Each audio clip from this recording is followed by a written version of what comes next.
أعوذ بالله من الشيطان الرجيم. بسم الله الرحمن الرحيم.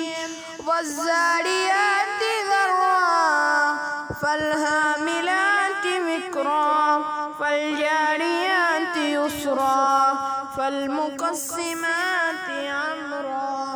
إنما توعدون لصادق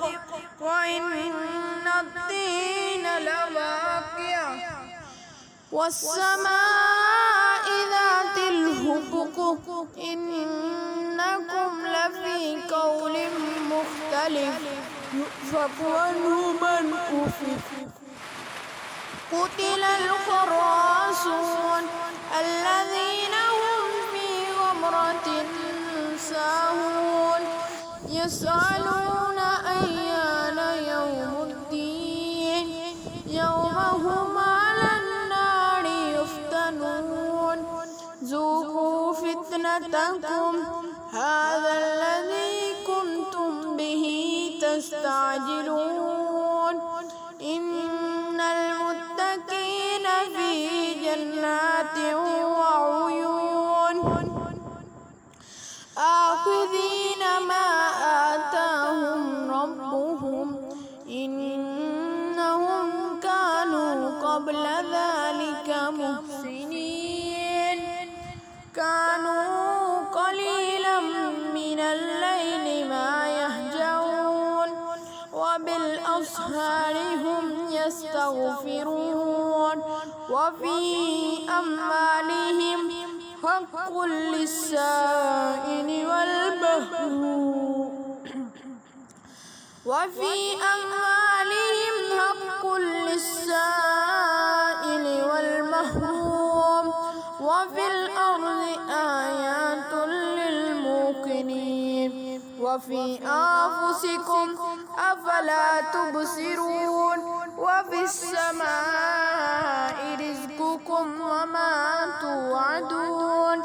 فورب السماء والأرض إنه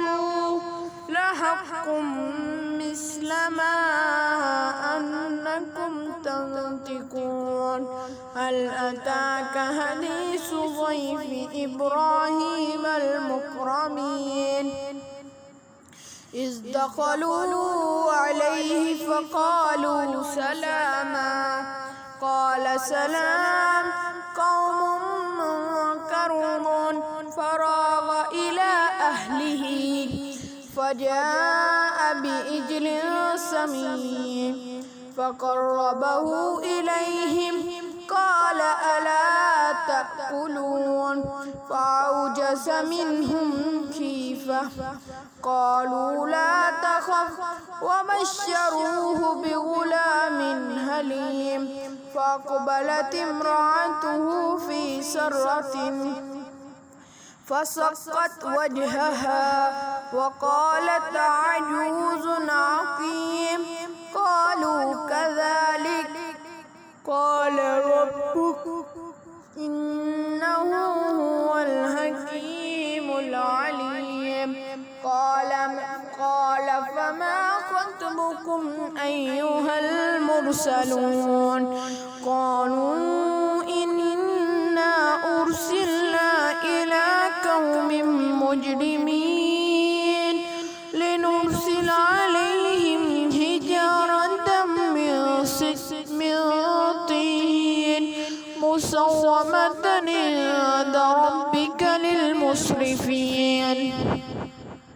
فأخرجنا من كان فيها من المؤمنين فما وجدنا فيها غير بيت من المسلمين وتركنا فيها آية للذين يخافون العذاب العليم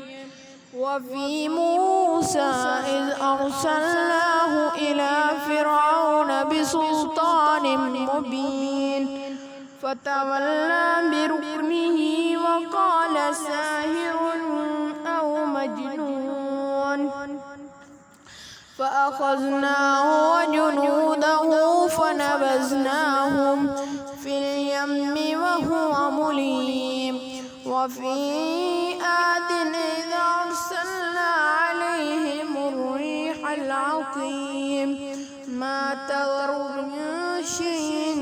أتت عليه إلا جعلته كالرميم وفي ثمود إذ قيل لهم تمتعوا حتى حين فعتوا عن أمر ربهم فأخذتهم الصاعقة وهم ينظرون فما استطاعوا من قيام وما كانوا منتصرين وقوم نوح من قبل إنهم كانوا قومها فاسقين والسماء بنيناها بأيد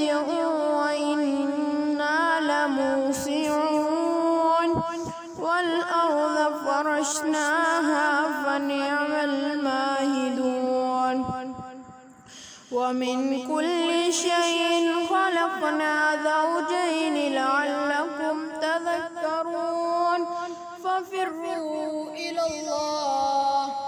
إني لكم منه نذير مبين ولا تجعلوا مع الله إلها آخر إني لكم منه نذير مبين كذلك ما أتى الذين من قبلهم من رسول إلا قالوا ساحر أو مجنون أتواصوا به بل هم قوم طاغون فتول عنهم فما أنت بملوم وذكر فإن الذكرى تنفع المؤمنين وما خلقت الجن والإنس إلا ليعبدون ما أريد منهم من رزق وما أريد أن يطعمون إن الله هو الرزاق ذو القوة المتين فإن للذين ظلموا ذنوبا مثل ذنوب أصحابهم فلا يستعجلون فويل للذين كفروا من يومهم الذي يوعدون صدق الله العظيم. أعوذ